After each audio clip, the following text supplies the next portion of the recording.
So the first topic I'm going to talk about is all the Scream 7 news. First part of it is obviously the news that the actress, the main lead actress from Scream 5 and 6, who played character Sam, one of the two Carpenter sister characters, got fired from Scream 7. Now, I'm not going to get too much into whether what she posted was right or wrong when it comes to Israel War and that stuff because I'm not that knowledgeable about that situation. I'm a movie fan, so I'm going to discuss whether I think this was the right choice, how this affects the movie, where my excitement is towards Scream 7.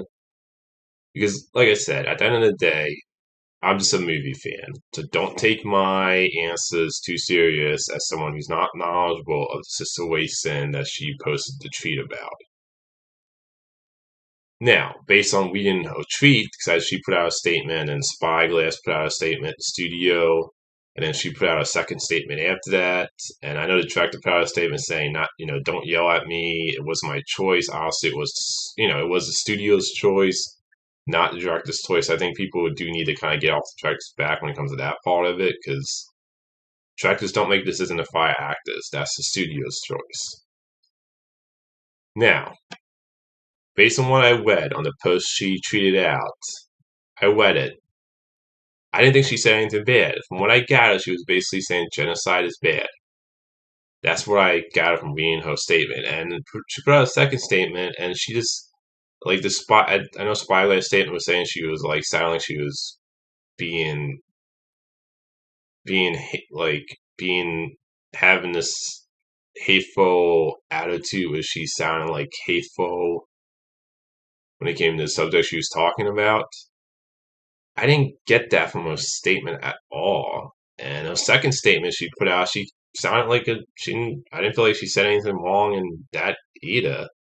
Like she sounds like a nice person, and her first statement, then she posted that she got fired for.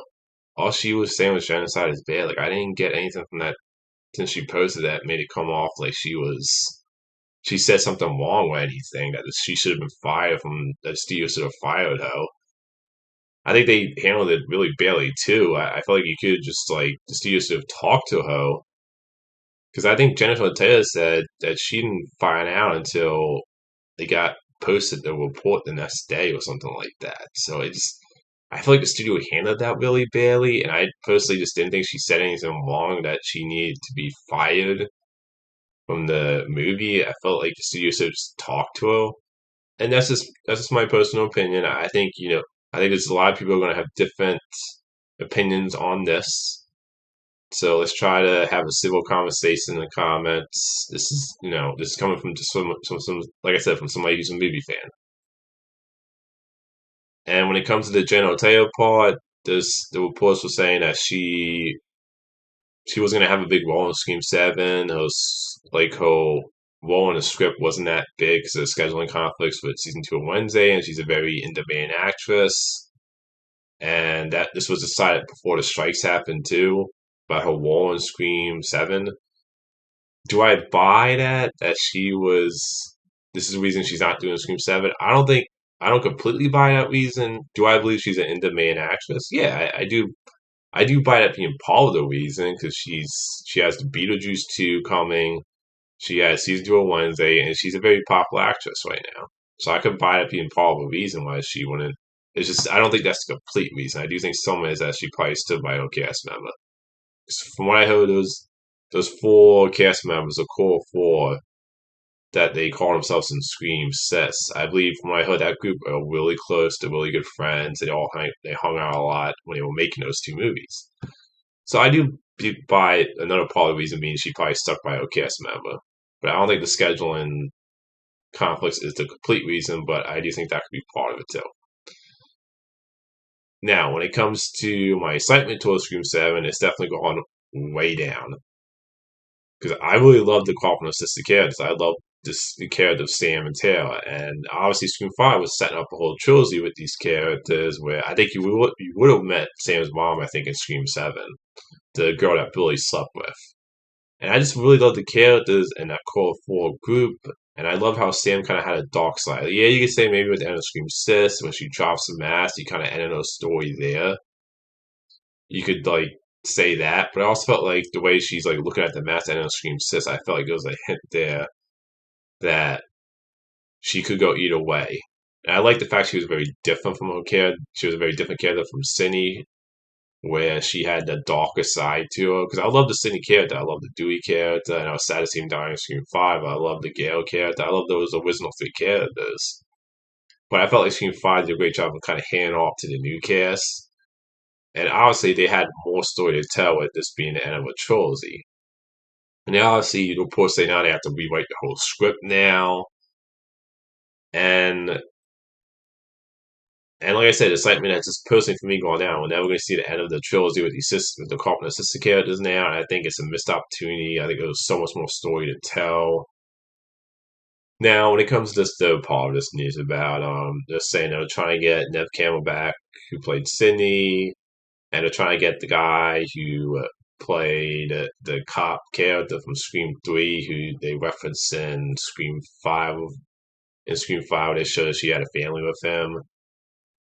So they hinted that they got together at the end of Scream 3, and then you don't see him in Scream 4. But then it sounded like in Scream 5, they got back together off screen, the two characters.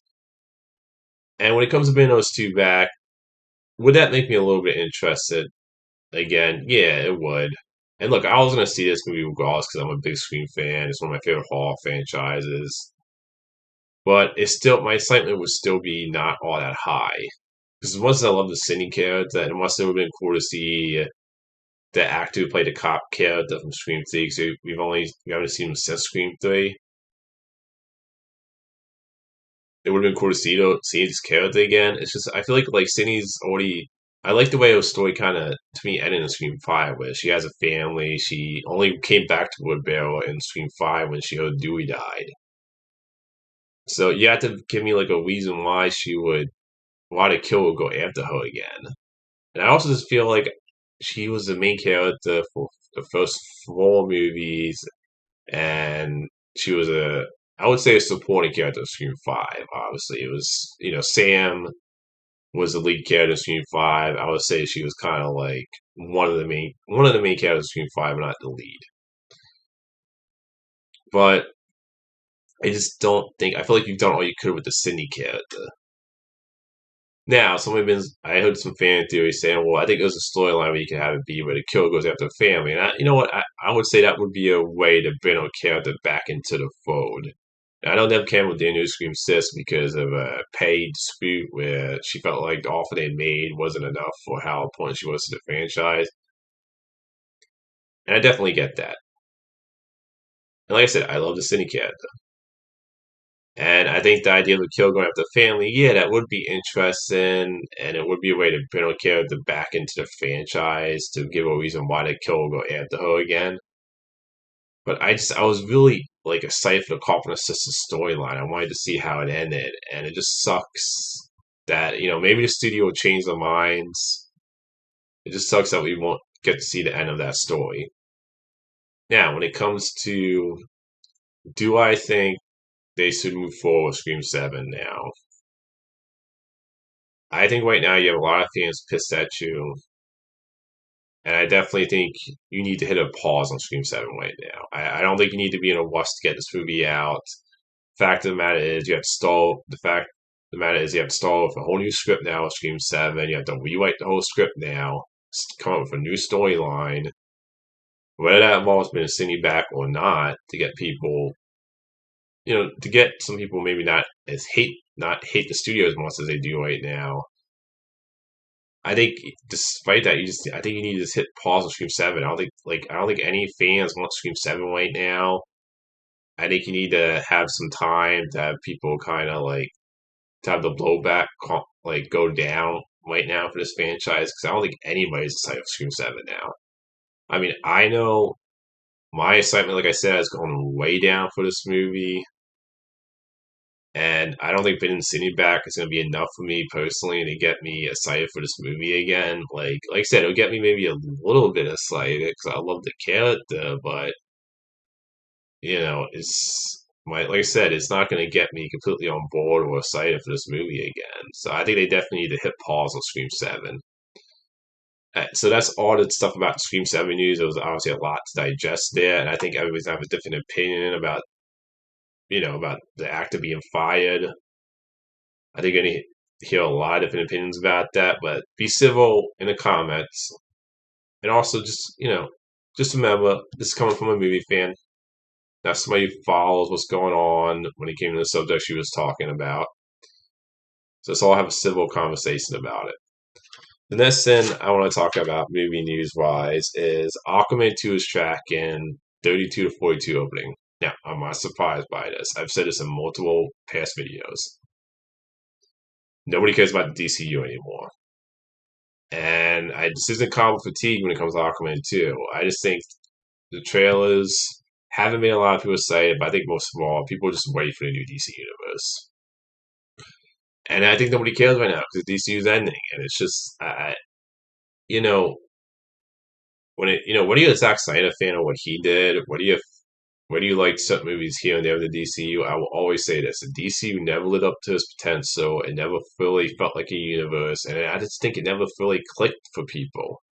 Even the Zack Snyder stuff was like, they got some people. They got a very divisive response when it came to what Zack Snyder's choices was, and the universe has never even felt like a universe. So I just think the fact that Aquaman 2 is tracking low right now, I think it has to do with the fact that nobody cares about the DCU and the fact that the DC universe, the old DC universe, just never fully clicked for people. I mean, the last 7 movies didn't even crack 400.